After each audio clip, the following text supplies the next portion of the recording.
ఇంకా అంటున్నాడు, ఘనత విషయంలో ఒకరినొకడు గొప్పగా ఎంచుకొనుడి.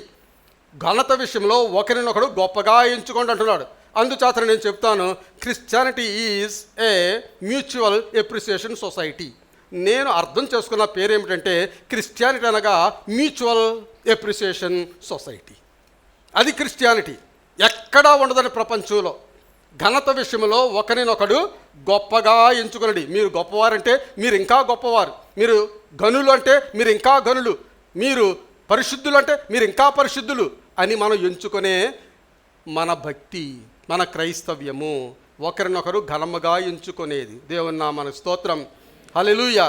అలా కాకుండా నేనే గొప్పవాడిని, నేనే ఉపవాసం ఉంటున్నాను, నేనే కానుకలు ఇస్తున్నాను, నేనే దశమ భాగాలు ఇస్తున్నాను, నేనే గొప్పవాడిని, నేనే నేనే నేనే అని ఈగోయిజం ఎప్పుడైతే నీలో ఉన్నదో అది దేవుడికి ఇష్టం ఉండదండి. ఈగో అనగా స్వనీతి. స్వనీతి అనేది అది భయంకరమైన పాపం. స్వనీతి భయంకరమైన పాపం, మామూలు పాపం కాదండి. స్వనీతి అంటే నేను దేవుని మందిరము, నేను ఉపవాస కూటములు, నేను దేవుని చెప్పినట్లు నేను చేస్తున్నాను, పాస్టర్ గారు చెప్పినట్లు చేస్తున్నాను, మిగిలిన వాళ్ళు ఎవడో చేయడం లేదు అని ఎప్పుడైతే నువ్వు అనుకున్నావో నీలో స్వనీతి ఉన్నది. నీలో స్వనీతి ఉన్నది. స్వనీతి అనగా అది చాలా చెడ్డ పాపం. అది మనలో ఉండడానికి వీలు లేదు. అదే పౌలు భక్తుడు మాట్లాడుతున్నాడు అటువంటి విషయాలు. ఇంకా ఘనత విషయంలో ఒకరినొకడు గొప్పగా ఎంచుకునుడి.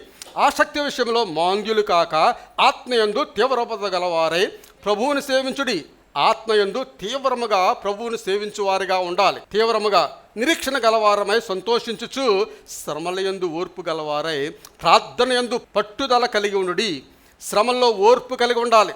శ్రమ వచ్చినప్పుడు దేవుడు నాకేం చేశాడని చెప్పేసి అనుకుంటాం. దేవుడు నాకేం చేశాడు శ్రమ వచ్చినప్పుడు ఒక్కసారి ఆగు, స్టాప్ దేర్, వెనక్కి ఒకసారి తిరిగి చూడు.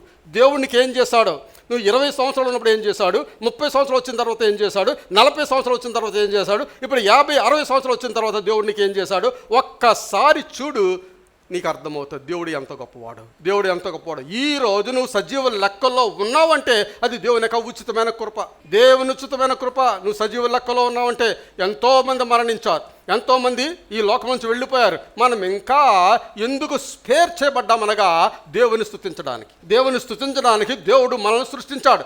ఆ పని మనం చేయాలి. ఆ పని చేయకుండా మిగిలిన పనులన్నీ చేస్తుంటాం. నీతిని రాజ్యమును తర్వాత వెతకండి, అవన్నీ కూడా మీకు అనుగ్రహించబడతాయి అని చెప్పి రాశాడా. నీతిని రాజ్యమును ఎప్పుడు వెతకాలి? అయితే మనం మొదట వెతుకుతున్నామా? వెనకాల మొదట వెతుకుతున్నాం. అప్పుడు అవన్నీ అనుగ్రహించబడును. ప్రార్థనలో అది కావాలి, ఇది కావాలి, అది కావాలి, ఇది కావాలని కూరగాయలు లిస్టే, కిరాణా లిస్టే ప్రార్థనలు అంతాను. ప్రార్థనలు అంతా కిరాణా లిస్టే. మొట్టమొదటిగా ఆయన నీతిని రాజ్యాన్ని వెతకండి. మీకు ఏం కావాలో ఆయనకు తెలుసు. మీరు అడగక మునిపే అవన్నీ కూడా మనకు అనుగ్రహిస్తానంటున్నాడు. ఆమేన్.